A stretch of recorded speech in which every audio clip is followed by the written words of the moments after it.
My dearest Melpert, or perhaps you would prefer Vincenzo, Tugboat, Binti, Vubo, Booty, Binyot, Rowboat, Plimby, Beanstalk, Brynjolf, Vootby, Italian Joel, Lightbulb, Vsauce, Benjamin, Babyot, Pincet, Pringles, Winnie, Pringles equals Winnie, Bimyort, Binopi, Parking Lot, or Blumpert.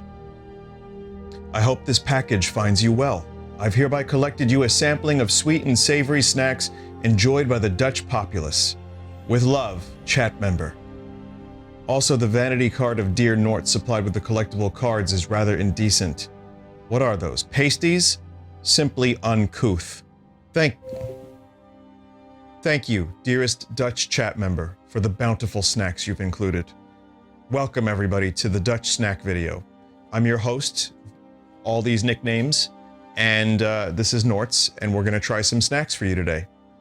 You'll notice I have a different sounding microphone today. It's a lav mic. There's a story, I promise, but we'll get to that later. For these Dutch treats, we have a lot of perishable. It says here a lot of Dutch treats are perishable. Freshly baked goods, deep fried artery cloggers. So I can't include those, but I've tried my best to make an assortment of non-perishable goods. So some of these are pretty popular in the Netherlands, and some are probably going to be snacks I don't like. So this should be very interesting. I ordered a Grey Leno plush and I'm feeling a sudden urge to watch a certain talk show. I've already finished Best of Grey Leno. Do you happen to have any insider information about a possible Volume 3? No. We begin with the Stroopwafel. It says here, these are 2 partially baked waffles with a layer of syrup in between. First made somewhere in the 19th century in Gouda, same place the cheese comes from.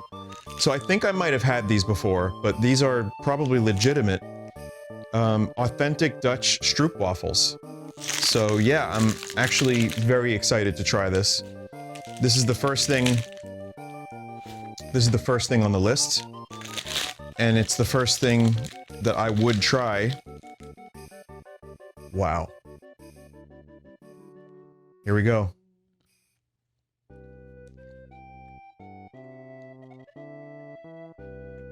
Oh my god.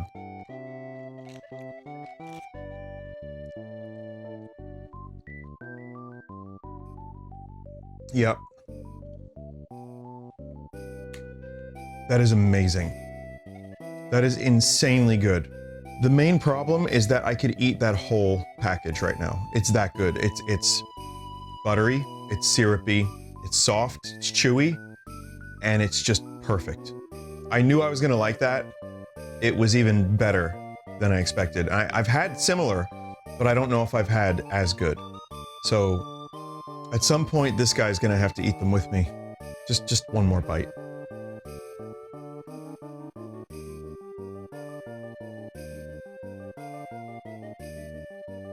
That's like nearly a 10 out of 10 snack, in my opinion. That is very Dutch, it's very good. That's a Stroopwafel, motherfucker. This rabbit was included.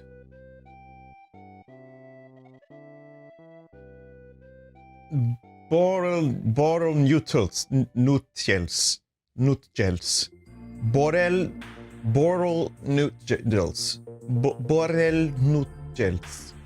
But it says here, borrelnoten, cocktail nuts. These are peanuts in a thin shell of starch, spices, and herbs. With roots in Indonesia, this snack was introduced to the Netherlands in the 1950s. So there's 2 different names here. Nutri-Score D. So I'm assuming this is not as good for you as it could be. But these are snacks, who cares? These are snacks, who cares if they're good for you?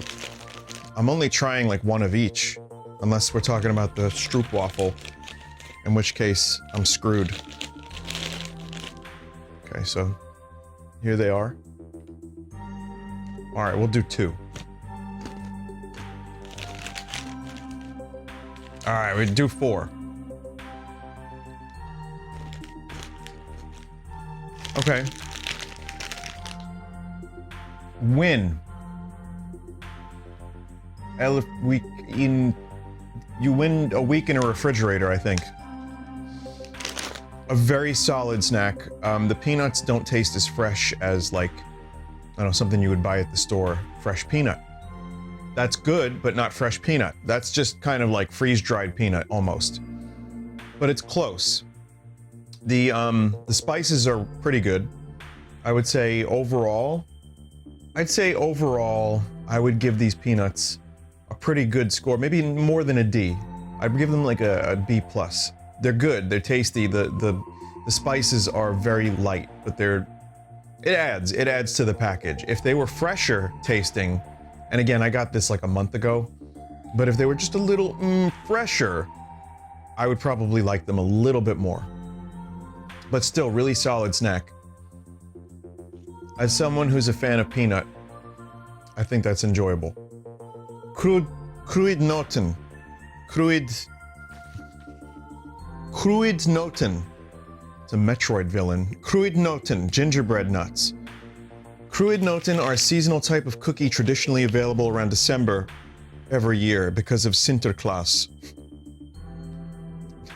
December 5th. First made around the 16th century when they were softer and had different taste, but over the years these evolved into cookies. They have historical connections with the celebration of Sinterklaas, a yearly tradition, where Sinterklaas and his helpers hand these and other small sweets out to children. The tradition of handing out sweets started as a symbol of fertility, similar to rice or seeds in other cultures. In the US, Sinterklaas combined with Father Christmas became Santa Claus. Course, dude. In later years, Coca-Cola popularized Old Saint Nick with his now known colors. Santa found his way back to the Netherlands, so now we have both Sinterklaas and De Kerstman, which translates to the Christmas man. Oh. Alright, let's try them. Bonus Santa lore. Alright. They look like reindeer poop. Like little pellets.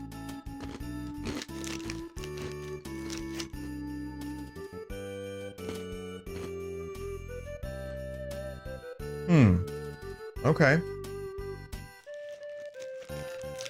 Okay. I fuck with these. Yeah. Kruidnootels. Very gingerbready, obviously. But they're just a gingerbread treat. I don't know how to describe it. Yeah, they're a little nutty, yeah? They're fucking nutty. I'm nutty. You know, I sit next to an alien. I have another alien next to him, and then there's several small aliens. I have a duck. I got this next to me. Every time I'm playing a video game. You know, I'm a little nutty. But that's why I would say that I'm a fan of those. I like gingerbread. I don't like mingerbread. I like gingerbread. I would say that that's pretty good. That has like a nice Christmassy vibe to it, and I can see why that became a Christmas tradition. So, man, the sugar high is kicking in already. Jesus, I just started. Hard to put down. Not the most gingerbread flavor I've ever experienced, but still really quite nice. Next is the Napoleon, a hard candy with a sour core that originally was only sold in the sour lemon flavor. While not technically Dutch, it's pretty popular candy here. Originally from the Dutch-speaking part of Belgium, first made in 1912, it got its name because of a rivalry with a chocolatier who had a candy named Julius Caesar. In 1973, exports started to the Netherlands, and in the following years rose in popularity. By 2003, the production of the candy moved to the south of the Netherlands. You know, knowing that there was some kind of ego thing going on here, maybe an inferiority complex even, with a candy called Napoleon is very amusing to me. But we're going from like pastries to candy, straight up candy. So I'm gonna try this orange one.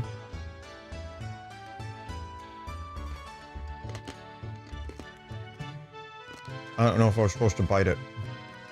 Delicious, honestly. I mean, it's just orange candy with a little center. It's not something that you want to bite into, which I just did. 40-year-old teeth are holding up okay so far. But yeah, just a really solid candy.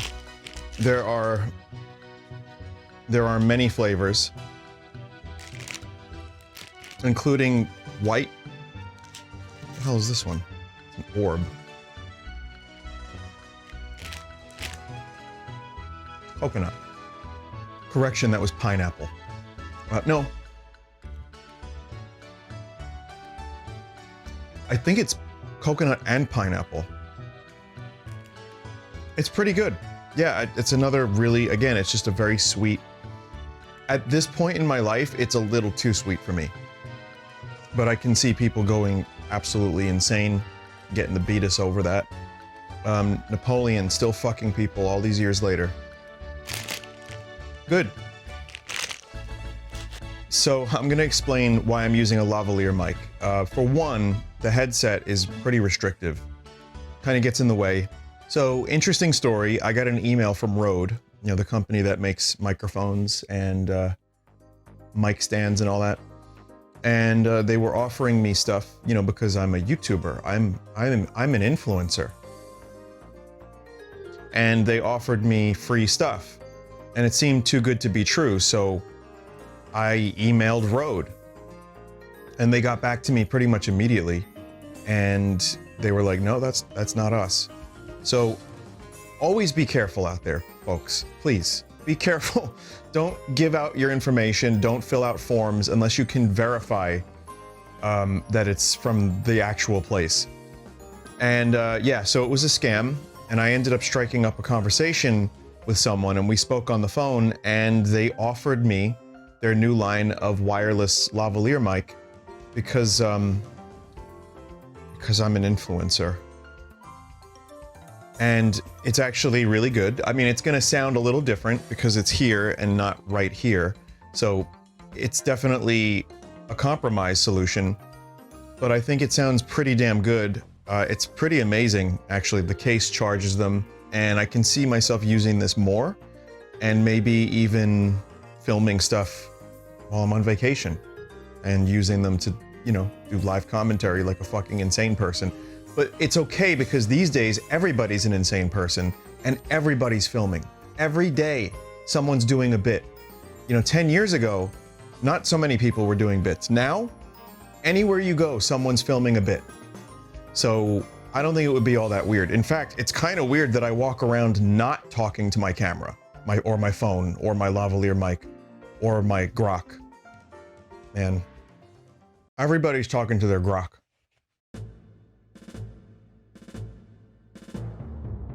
It's licorice, a candy made from the juice from licorice plant roots.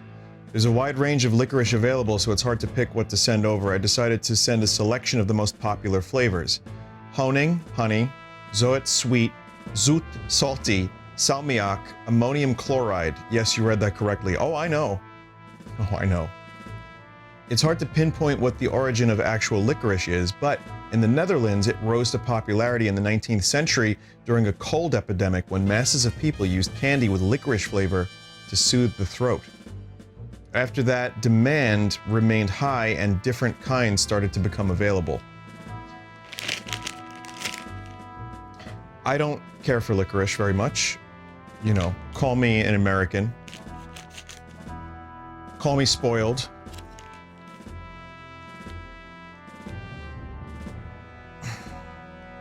All right, well, here we go.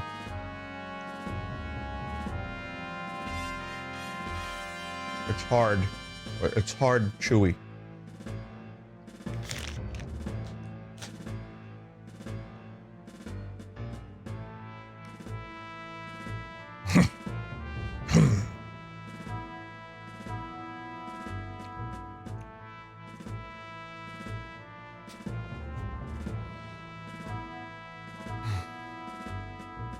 Okay, despite my reaction, that wasn't that bad. It's not a strong licorice taste, and the honey definitely covers up a lot of it.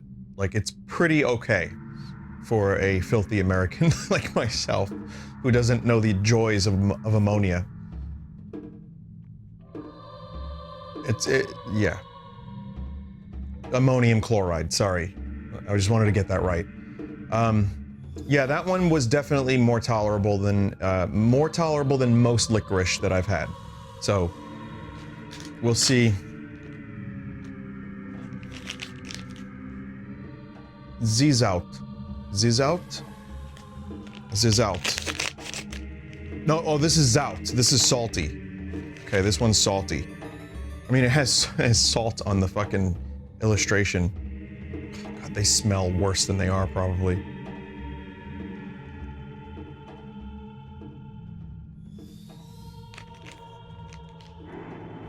I don't want this. I don't want this.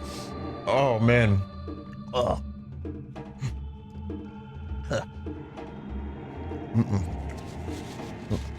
I don't want that.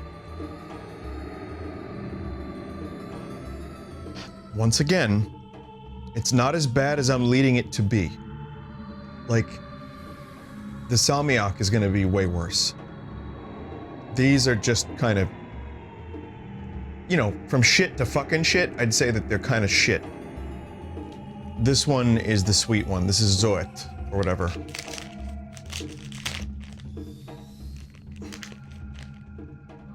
It looks like a coin. It looks like a coin. I bet it tastes as good as one. This one's even harder. Okay, all right. It's not fun to chew. No. No. No, I haven't even scratched the surface yet.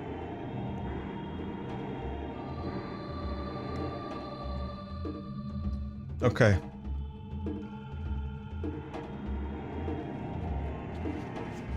Got it. Okay. Of the three that I know aren't going to be completely rancid, the honey one was the best. Followed by this one, the coin one, the sweet one, followed by the salty one. They smell worse than they are. They kind of smell like, just, I don't know, like rubber poop? Like rubber poop, maybe? And they're impossible to chew on purpose. I don't want that. But I know if I didn't want that, I know I'm really not gonna want this. That's the salmiak. Old timers. Zwartwit. Sounds appetizing. Okay.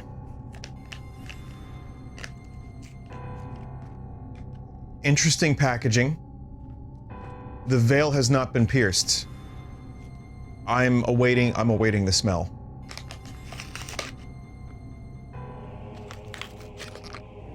No smell.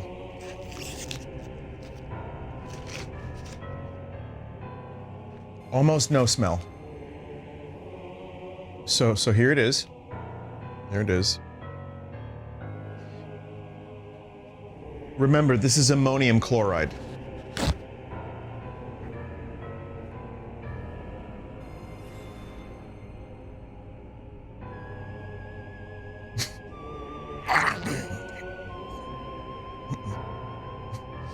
I can't.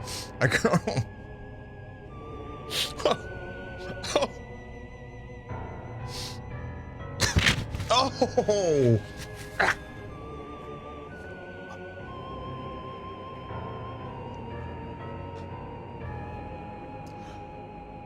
I'm returning to the Stroopwafel.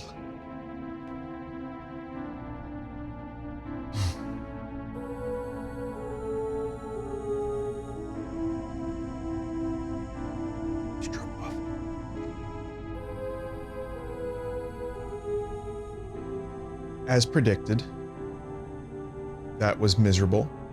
That was a rancid experience. I don't know who likes this. I know that's culturally insensitive of me. I've adopted an alien. 2, in fact. But I can't eat the salmiak.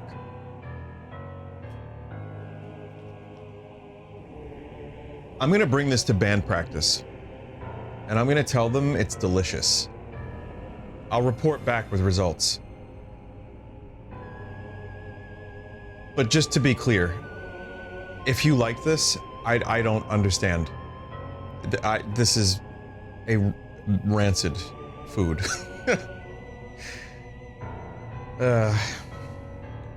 Haggisi hopjis. Hopjis from The Hague. Hopjis. A coffee caramel. Oh, thank God.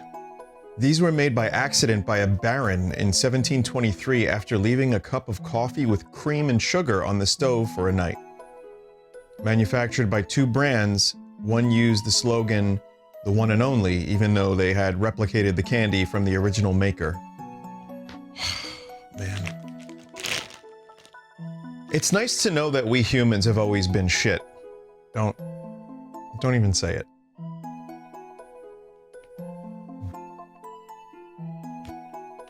Alright, I'm looking forward to this one. I enjoy coffee and coffee-related product. So, here we go.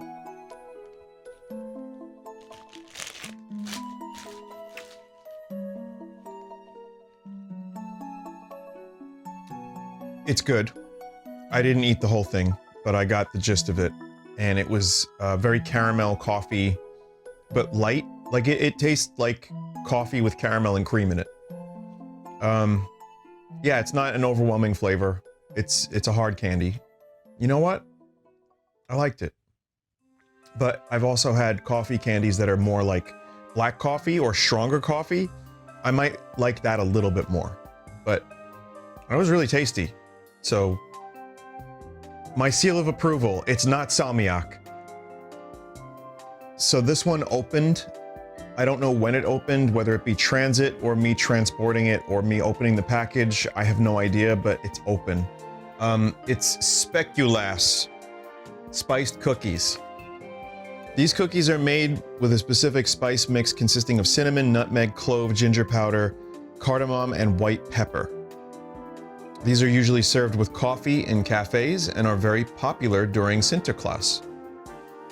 All right. I'm a little concerned that they're opened, but they smell good and they look good, and I really want to try one, so. And they're broken. Nutri-Score E.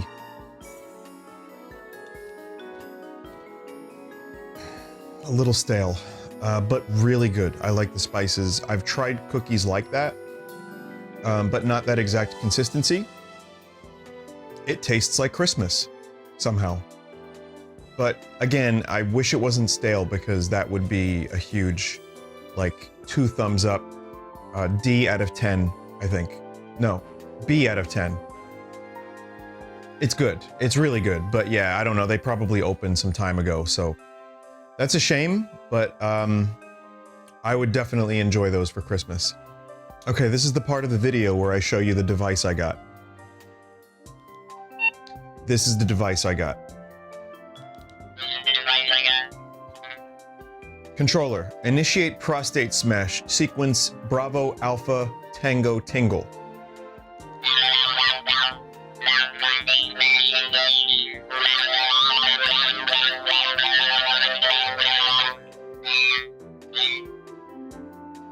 It's a useful device. I got this from Comic-Con. There's a little bizarre, I'm sure I'll show this during a card sauce, some of the other stuff I got, but there was a really weird sequence of gacha machines, and they had this, which you just talk into, and then suddenly you become Norts.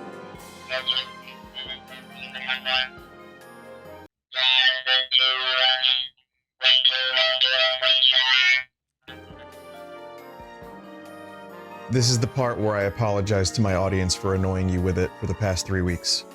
But it's just too fun. And the prostate smashing, incredible. Heisenberg Natural. It says here, Ontbischt Koek. Ontbischt Koek. Ontbischt Koek. Ontbischt Koek. Ontbischt breakfast cake. Made from rye flour with sugar. I'd like to apologize for butchering every language that people try to expose me to via these snacks. Made from rye flour with sugar, syrup, and a number of spices, it's usually eaten for breakfast or as a snack, best served with a thin layer of butter on top. This cake has roots somewhere in the 1500s. Okay, so I got a couple here. It's a 4-pack. I will attempt to spread the butter. So, let's see. Looks pretty good. Seems like it's in good shape.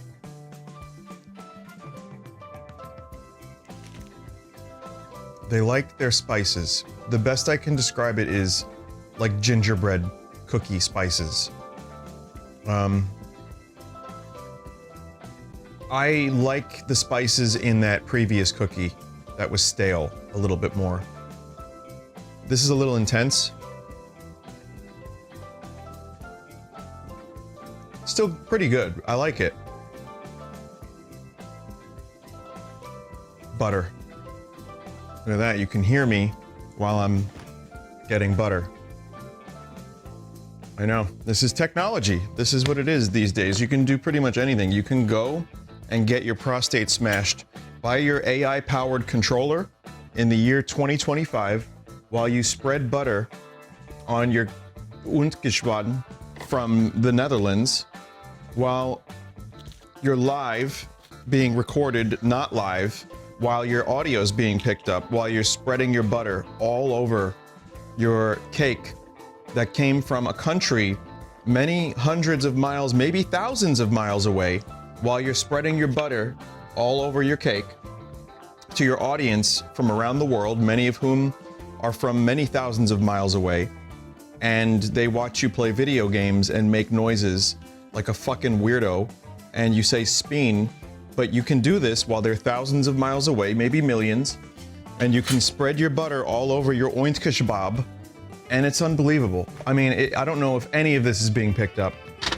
and there's a part of me that hopes it's not, so I can just cut this, but I now have buttery ointkeshbab.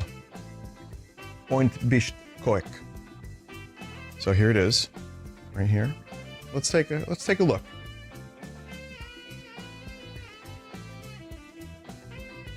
Better with butter, is what I would say. And I will. It's better with butter. It's actually pretty good. I feel like that completes the flavor profile. Still not my favorite of the evening, but good.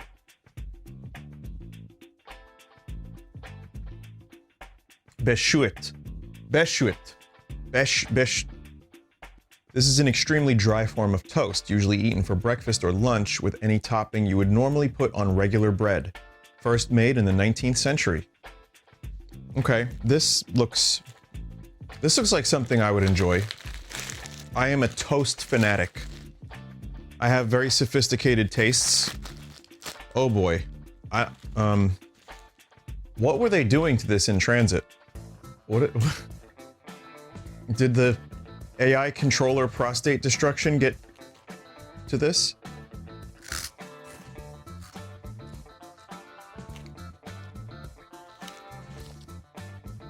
Not a ton of flavor.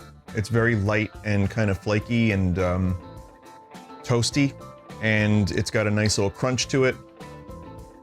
It's what you think it is, and it just kind of tastes like toast. I can see that going well with like butter, jelly, maybe broth of bean, perhaps. It's good. I think it's cool. I think it could be used for breakfast, for brekkie.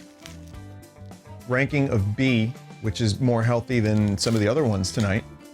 It doesn't look like more than the top layer got crushed, or maybe the first 2 layers, but I will enjoy that. Okay, I'm gonna be real. The licorice stank is filling up the place right now, and it's like I'm getting the wafts of it, and it's making other things a little less appetizing. I'm not kidding. Muis jays. Little mice. These are candy-coated anise seeds with roots in the 16th century. At some point in time, Beshuit met muis, just rusk with mice, became a traditional food that is now still served during maternity visits celebrating the birth of a baby. Traditionally, they were pink and white for all babies, but nowadays we also have them in blue or white for boys. They're also eaten as a topping on regular bread. Well, they look like stuff that you'd... They look like stuff that you'd bake with. Like, this is like shit that goes on a cupcake. So I'm not really sure. The anise thing, an anise, see, you know, whatever, I don't know.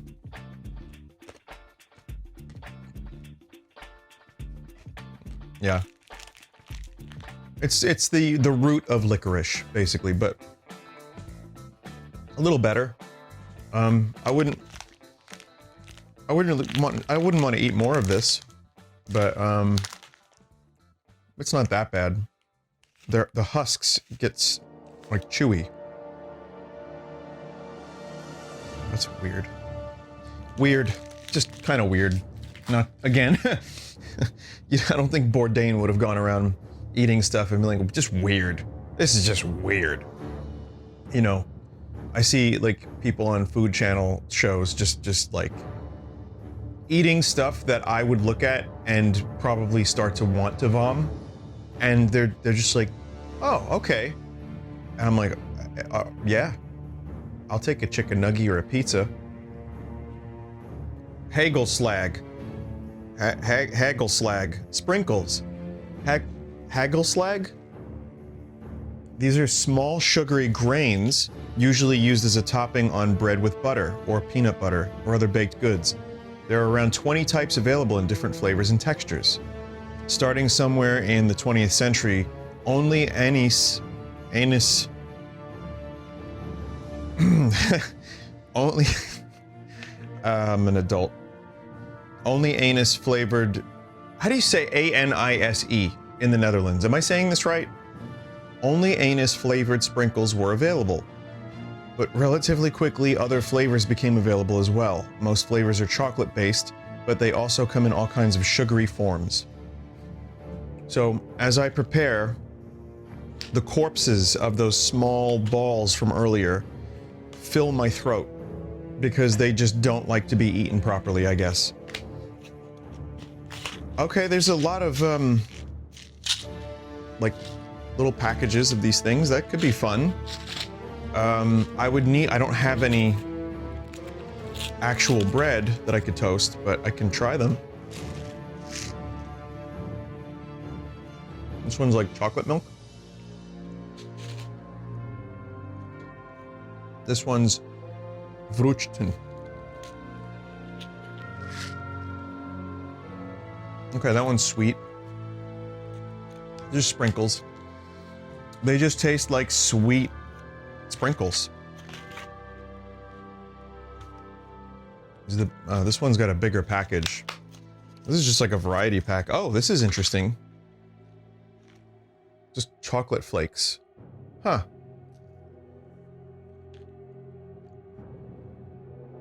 Quite good.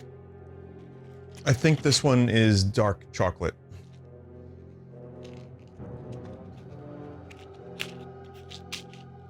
Okay.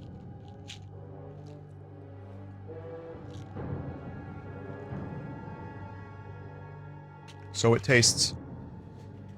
That's an interesting concept, that this is more for like bread. But, pretty good, I would say. I could see myself giving that a shot on actual toast. But it's just sprinkles. They're sweet, they're chocolatey, and just sprinkles on toast, man. Lay's Patatji Jappi. Patati Jappi flavor. A patachi is a serving of fries. Crisps with a sweet and sour taste with herbs. It's Lay's, so don't expect too much, but I thought it was an interesting flavor to include. Jappi sauce is a Dutch sauce that lots of people like to eat with their fries. somebody who entered the contest Mac de Smack, Create the Taste, came up with the idea to produce crisps with this taste. He won the contest and a limited edition of Joppy Crisps was produced. The taste was so popular, however, that it became a mainstay in the snack aisle. Mac de Smack. What the fuck am I using scissors? What? All right, let's see. Let's see if Joppy sauce lives up to expectations. These things are crushed.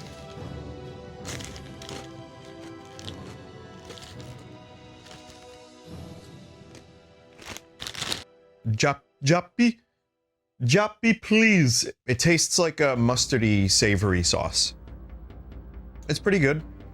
I could see myself eating more of those. I don't know if they would replace my normal potato chip, which is salmiak flavor.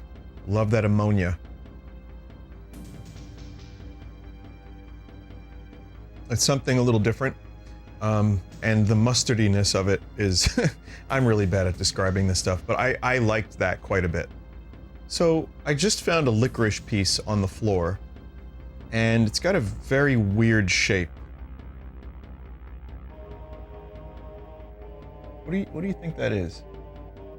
Just looking at that, what does that look like to you? It's a lighthouse. Yep. That's a lighthouse. That's cool, right? Next is Tony's Chocolonely. I don't really need to review this because we have this here, but I've read this as Tony's colonoscopy on a number of occasions. I mean, if you look really quick, pretty sure you've had this already because it's being sold internationally now, but it still felt right to include it here since it's a Dutch brand. I didn't know that. It's just really good chocolate. I'm curious if it tastes different in the US. The brand was created when, after 3 years of unsuccessful investigation efforts, a journalist decided to take a different angle against exploitation. As a protest against unfair working conditions in the cocoa industry, he started producing honest chocolate to show it was possible to create a great product while engaging in fair trade. Now, I thought it was Tony's Chocolonely, but I think the Chocolonely is that he's lonely in his fight against exploitation. That's what I've been told. I don't know how true that is. But I will say this. I think that's cool. And I think it's damn fine chocolate. So we'll try this green one. It's very small.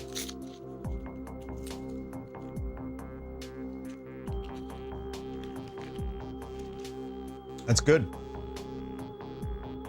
It tastes about the same here in the US. Same thing. The quality is really good. Usually chocolate in the United States is vomitous, as described by many. I still eat it, but yeah, I mean, having options and having like Cadbury and stuff that maybe is actually manufactured in places that do chocolate right and not just Hershey vom factories. I'm never gonna get that Hershey deal, am I? Is nice. And also these are just quality, good chocolate and they're fun. It's fun. These are excellent. Okay, I get it. These are chocolate covered gingerbread nuts. So it's the gingerbread nuts from earlier, but with a coating of different types of chocolate. It's insanely good. Yeah, this is a great Christmas. This is a good Christmas gift to bring to a party. So I would recommend Van Delft Der Pepernotenfabrik. Now we have an assortment of Dutch hard candy. There's not a lot of documentation, but there's some stuff. So we've got these. These are kanelhompen.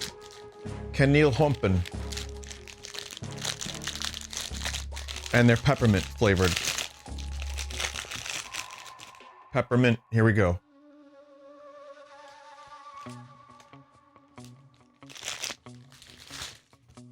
Yeah, it's peppermint. It's like toothpastey. And the texture is a little bit like, I don't even know how to describe it, but it's like chalky. It's like a wet chalky. Kufa Frambozen Zutzes. Okay. Sour raspberry.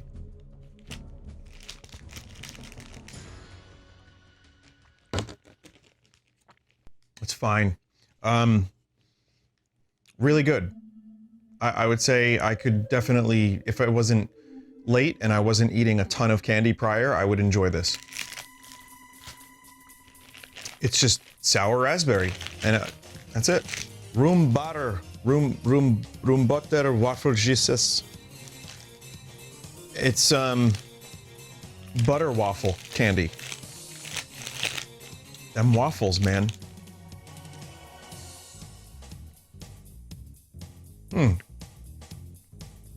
That one's a little weird. It doesn't come across as much as I would like it to, like the buttery waffleness. It's got just kind of a weird aftertaste. And, yeah, it's good. It's good. But it's not something I would enjoy as much as those raspberry candies. This one, salmiak nuts. Doesn't really have a translation, but ammonium chloride club. Hard vanilla flavored shell with a salmiak powder core. So you get this nice vanilla lollipop, and then it's ammonia. Yeah, ammonia chloride. Mm-hmm.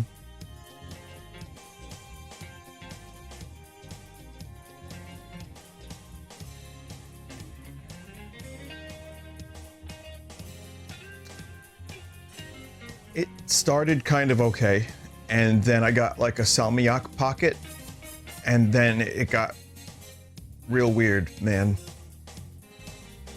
Why would they do this? Why would they do this? You may notice this. This is Miffy. Because of the relatively recent Hello Kitty video streams, I thought it'd be fun to include Miffy. This little bunny might remind you of a certain kitty.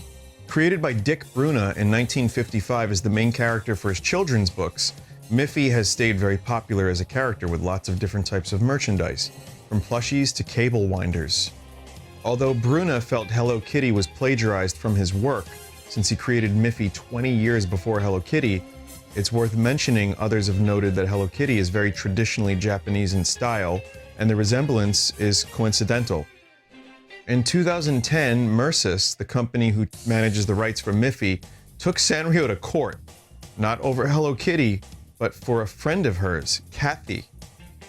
The court ruled in favor of Mercis, sparking initial protest from Sanrio, but after about a year they conceded when Mercis offered a settlement following a tsunami in Japan, and they both decided to donate 150,000 euros together. Sanrio has also promised to no longer use Kathy as a character. Now you know. Educational. There is one more item on the docket. I saved this for last because it is soup.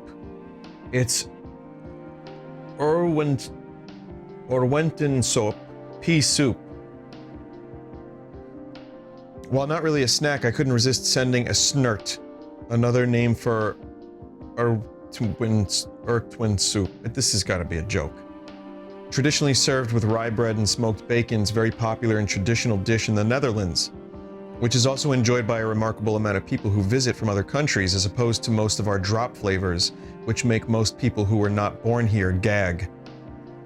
Pea soup also has its roots before 500 BC. The first written Dutch recipes date back to the beginning of the 16th century. Well, I'm heating up some soup.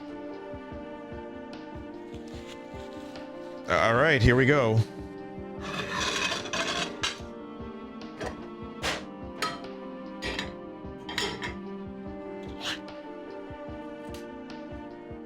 Before I heat up the soup, I think you need to see this. Lovely. I'm not really sure what's going on here because there's no instruction on whether or not I need to add water, and it's a very disgusting looking blob. But I don't know if it's like Campbell's soup, where you have to kind of, you know, add a soup's can worth of water.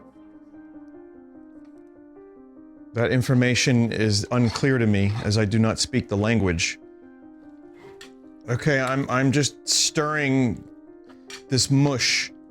I don't like peas. I don't know if this microphone is still working, by the way. I'm not really a fan of peas, so that's already... It smells pretty good, though. I give it credit for smelling good.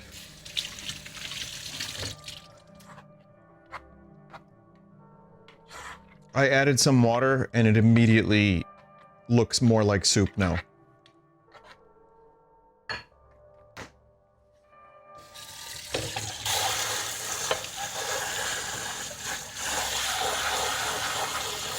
So I added a bit of water because it was looking very lumpy, and now it looks like a reasonable mush. There's some mush here, and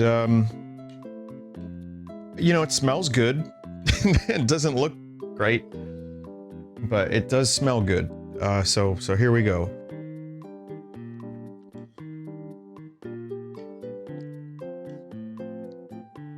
There are chunks of meat, like, I don't know if it's like a sausage or a hot dog or something or whatever, but it's there. I think I like mush. Yeah, I like mush. It's a very hearty soup. It has the pea flavor, which I don't love, but I kind of like that. And it's more like a bacony kind of like smoky flavor. It's just a good soup. It's honestly just a very good soup. And from a can. So I'm impressed. I'm surprised I like that as much as I did. The meat in there doesn't have as much flavor because it's, you know, in a can, but still pretty good.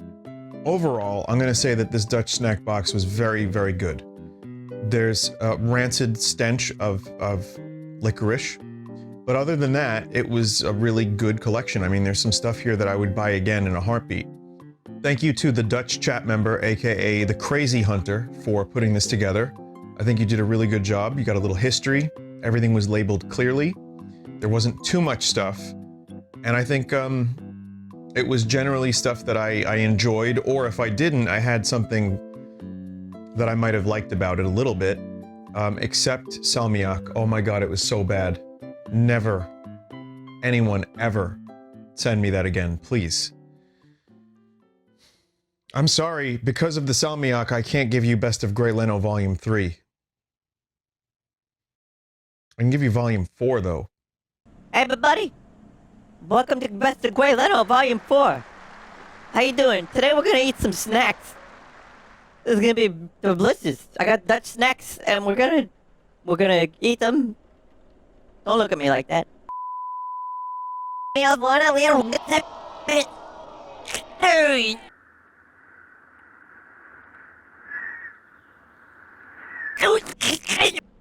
Okay, I'm gonna edit the video now.